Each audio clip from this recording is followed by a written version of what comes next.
suis devant l'entrée du très ancien sentier de ski de fond qui mène au lac que je connais bien. Ce qui me plaît moins, c'est que quelqu'un a placé des roches pour indiquer l'entrée, donc ça veut dire qu'ils veulent revenir. Quoique ça veut dire aussi qu'ils ne sont pas très habitués. On va voir. Je viens ici parce que le campement d'hiver, c'est beau en pleine forêt pour se protéger du vent. Sauf que pour la vue, c'est pas terrible. Mon but aujourd'hui, c'est donc de trouver un coin discret, mais avec vue sur le lac, où je pourrais peut-être faire quelques installations sommaires pour avoir du confort quand je reviendrai, sans être obligé de recommencer à chaque fois. La triantale boréale, toute délicate. Et juste à côté des cypripèdes roses. J'ai peut-être trouvé. Ici, il y a un petit coin au soleil, accès facile à l'eau, un tronc qui peut servir de siège. Avouez que c'est assez tentant. Le seul problème, ça va être le feu. Je pourrais toujours le faire sur le sable, parce que des pierres, il n'y en a pas beaucoup par ici. Les clintonniers boréales sont en fleurs maintenant.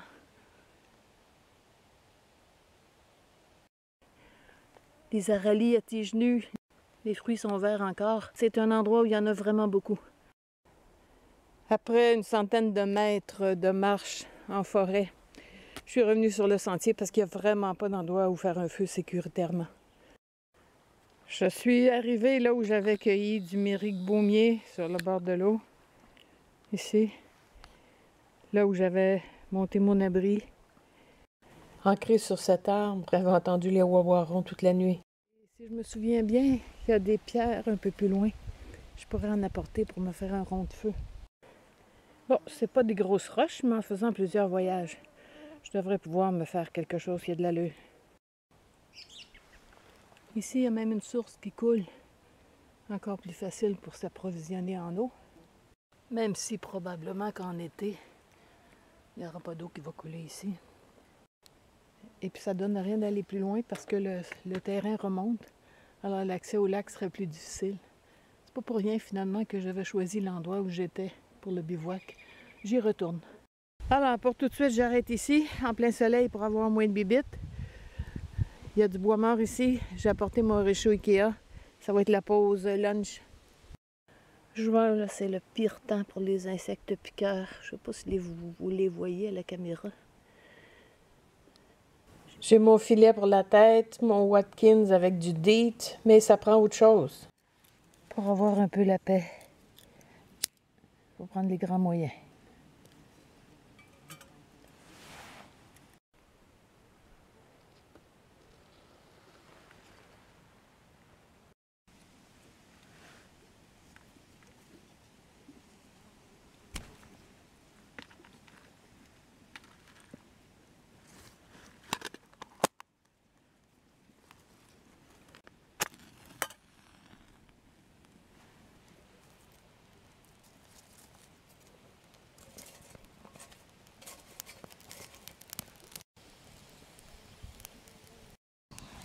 Aujourd'hui, je prépare un grand classique de la cuisine québécoise, le pâté chinois.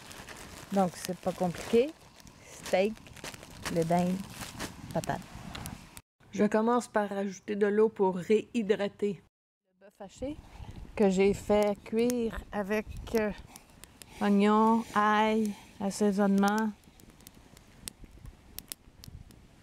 et que j'ai déshydraté à la maison. Quand le bœuf commence à ramollir et dégager ses arômes, j'ajoute le maïs. Ça, c'est quand j'ai fait cuire trop de maïs en épi pour l'appétit des convives. Je les déshydrate tout simplement. Donc là, je vois que j'ai même pas besoin d'ajouter d'eau. Il y en avait suffisamment.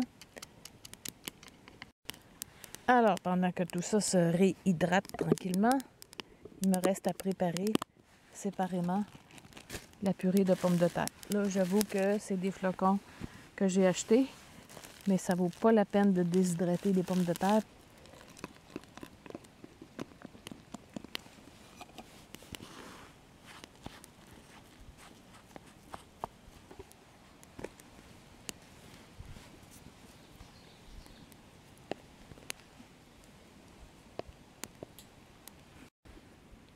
Et voilà mon pâté chinois qui est prêt. La plupart des gens ajouteraient du ketchup, mais moi je le préfère nature. J'ai apporté le manchon Optimus pour le garder au chaud pendant que je vais manger ma pomme pour me mettre en appétit. Vous vous souvenez quand j'ai dit que je regrettais mon Opinel numéro 7 avec une lame à fier carbone? Ben, j'ai un ami, un abonné qui a compris ça et qui m'a fait un super cadeau, un Opinel numéro 9 avec une lame en acier inoxydable. Je pense que tu veux rester anonyme, mais je te remercie encore. C'est certain que maintenant, ça ne va pas rouiller et je vais pouvoir m'en servir à tous les repas.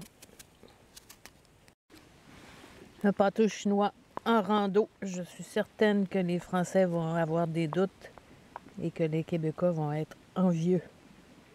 Après le repos, le travail, et comme j'ai mes outils, je vais commencer par me faire une chaise. J'avais fait mes nœuds de trépied de cette façon pour le campement d'hiver, puis ça a bien tenu, donc je vais faire la même chose. Je commence avec un can-jam pour attacher les 3 poteaux ensemble. Ensuite, je vais faire plusieurs tours. Et ensuite, je vais passer ici et ici. Donc, ça équivaut à des tours de frappe pour solidifier la corde. Mais c'est beaucoup plus simple. J'en ai 4 ici. Je vais faire la même chose de ce côté-là. Et je termine en attachant les 2 bouts ensemble par un nœud plat.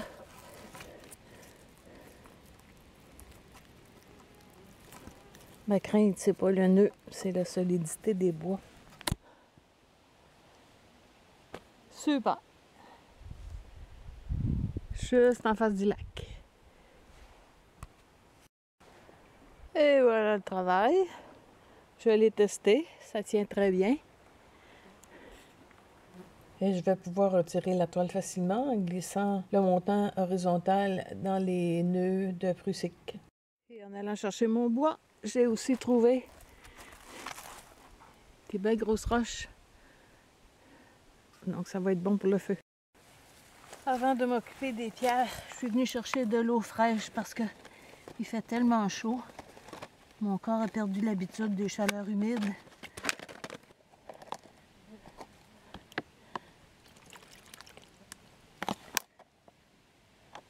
De l'eau bien froide. Et il n'y a même pas de particules en suspension. C'est de l'eau vraiment très claire.